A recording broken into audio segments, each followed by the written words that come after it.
Welcome to part 2, Google Classroom Settings. In this video, we're going to take a look at the back end of Google Classroom to get that set up. First thing you need to do is to locate the gear.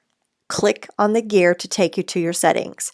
If you've made any mistakes in setting up your class details, this is where those can be fixed.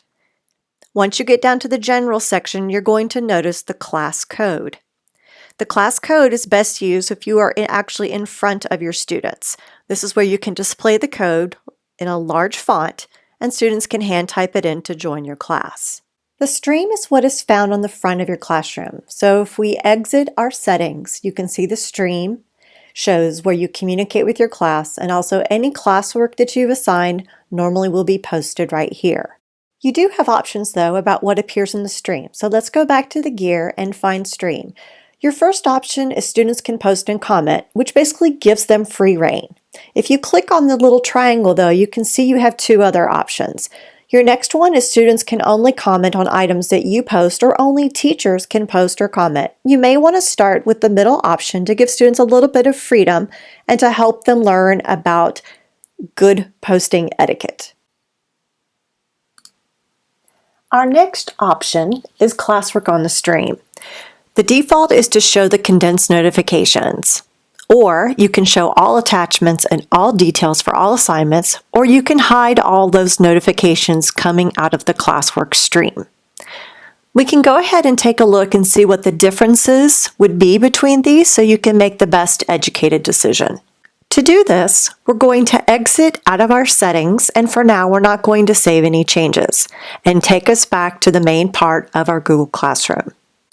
We're going to go up to the hamburger menu on the left and take a look at a different classroom so you can see what an active classroom looks like.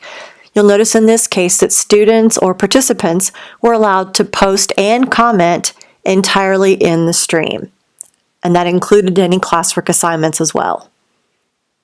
Now let's take a look at a different classroom.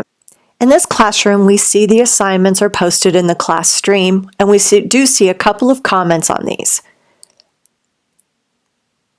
such as right here. If we go into the gear and then we go down to classwork on the stream and we change those from condensed notifications to hide notifications, and we make sure we save and go back, we can see that we have a much cleaner interface here. Personally, this is what I prefer.